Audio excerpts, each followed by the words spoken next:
देखिए इस क्वेश्चन में हमें दे रखा है कि line of site radio communication है जो एक 50 किलोमीटर डिस्टेंस में हमने ट्रांसमिटिंग और रिसीविंग एंटीनास रख रखे हैं। हाइट ऑफ रिसीविंग एंटीना है 70 मीटर। तो ट्रांसमिटिंग एंटीना की मिनिमम हाइट क्या होनी चाहिए जब रेडियस ऑफ अर्थ होता है 6.4 इंटू 10⁻⁶ मीटर। तो पहले हम लिख लेते हैं हमें क्या क्या गिवन है। हमें गिवन है कि रेंज कितनी है हमारी, रेंज है हमारी 50 इंटू 10⁻³ मीटर। ठीक है। और हाइट ऑफ क्या दे रखी है हमारे को, रिसीविंग एंटीना, इसे हम HR से रिप्रेजेंट करते हैं, ये है हमारी 70 मीटर। और रेडियस ऑफ अर्थ हमें दे रखा है 6.4 इंटू 10⁻⁶ मीटर। अब फॉर्मूला क्या होता है हमारा, फॉर्मूला होता है कि रेंज जो होती है वो किसके इक्वल होती है, √2RHT प्लस √2RHR के इक्वल होती है। अब इसमें पुट करें अगर हम वैल्यूज तो 50 इंटू 10⁻³ हो गया हमारा 2 इंटू 6400, यहाँ से आ गया हमने, और 10⁻³ बचा। HT हमें निकालना है, ये अंडर रूट में प्लस √2 इंटू 6400 इंटू 10⁻³ इंटू 70, ये HR हमें पता है।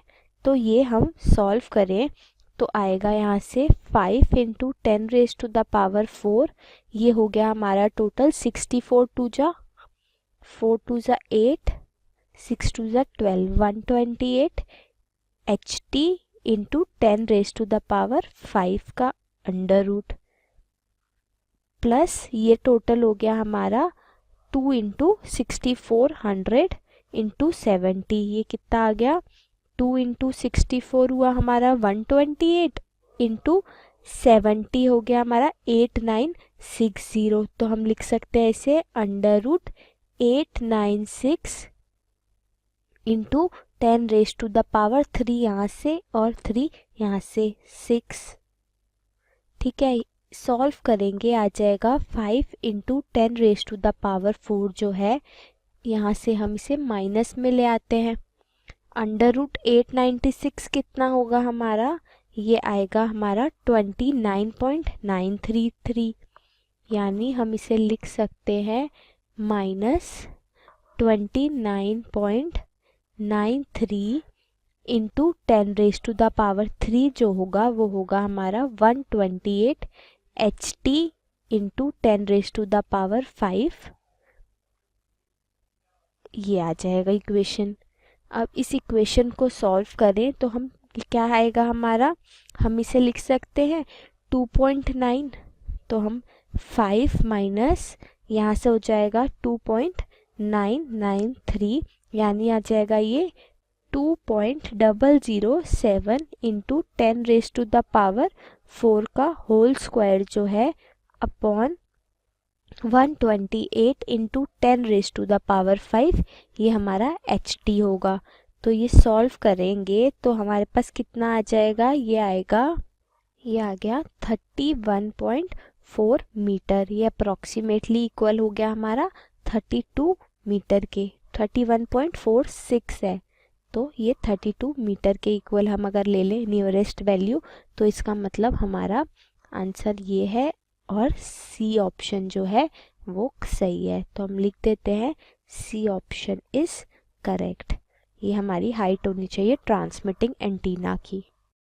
इस क्वेश्चन में बोल रखा है कि एक न्यूक्लियस ए है जिसकी डी ब्रॉगली वेवलेंथ लेमडा है, वो स्पॉन्टेनियस फिजन होता है उस न्यूक्लियस में, तो वो दो न्यूक्लियाई में ब्रेक हो जाते हैं बी और सी में, और दोनों न्यूक्लियाई के मासेस क्या है, सेम है।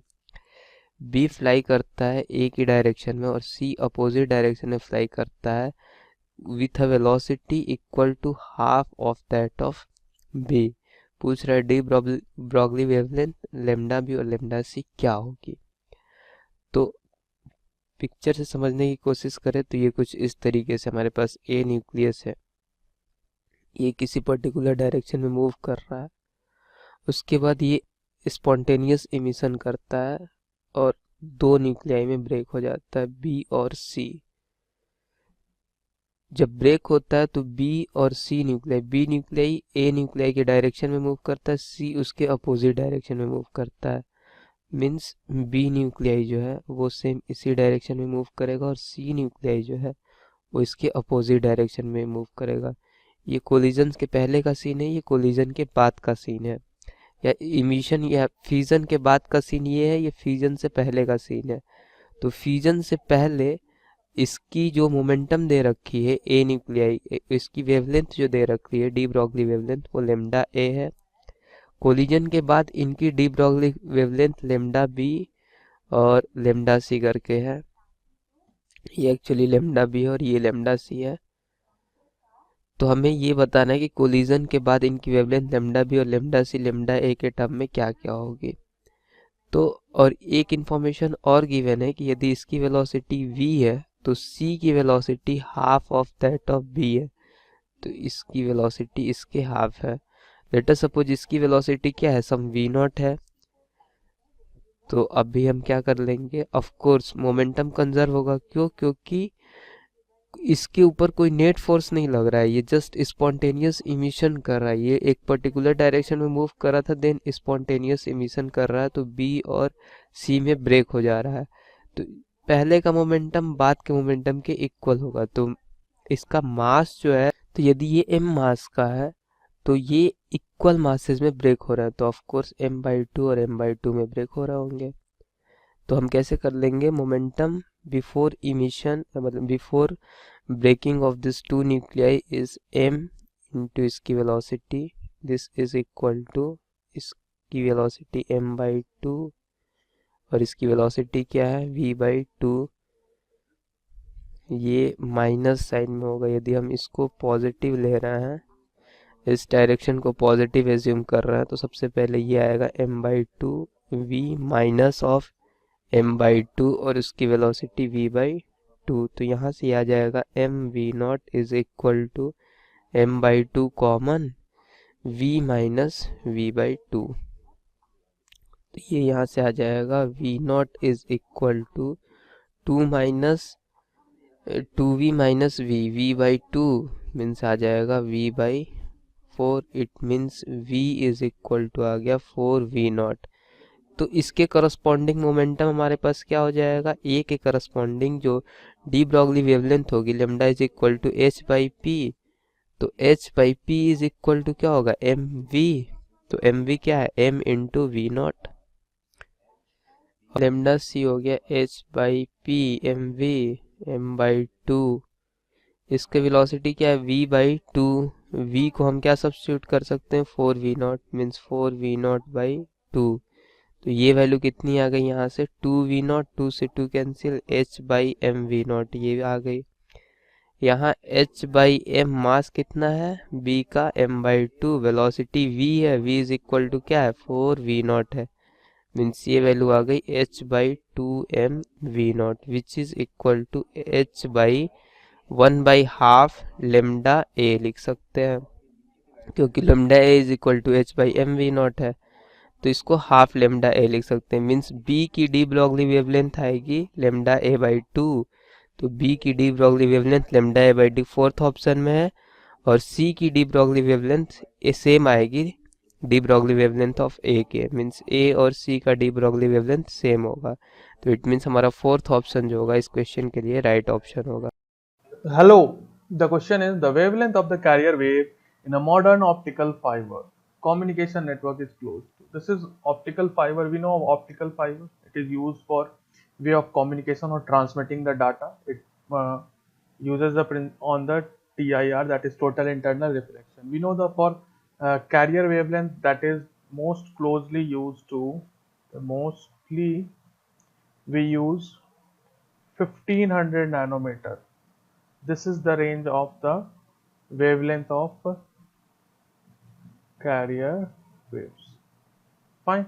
If you talk about option 2, 1500 nanometer is correct. I hope you got your answer. Thank you. Question क्या है अपना, a plane electromagnetic wave travels in free space along the x direction ठीक है, अपना wave किस direction में travel कर रहा है, एक्स डायरेक्शन में। The electric field component of the wave at particular point of space and time is E is equals to 6 watt meter inverse along y direction.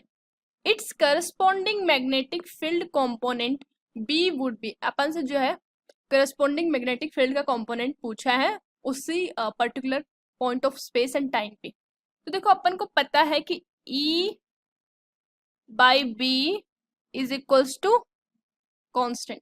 अब E मेरे को मालूम है, B जो है मेरे को पता करना, और C जो अपना क्या होता है, speed of light, which is equals to 3 × 10⁸ so मैं यहाँ पे वैल्यू पुट करती हूँ, is equals to B, so B is equals to 2 × 10⁻⁻8, ये ऊपर चला जाएगा -8, ये टेस्ला। अब बात रही इसकी डायरेक्शन की, तो डायरेक्शन अपन को पता है कि तीनों आपस में म्यूचुअली परपेंडिकुलर होती हैं। दैट मीन्स अपना जो ये मैग्नेटिक फील्ड होगा ये इलेक्ट्रिक फील्ड के भी और इलेक्ट्रोमैग्नेटिक वेव के दोनों के परपेंडिकुलर होगा। तो वेव एक्स डायरेक्शन में है, वाई डायरेक्शन में, तो कौन सा डायरेक्शन में होगा, अलोंग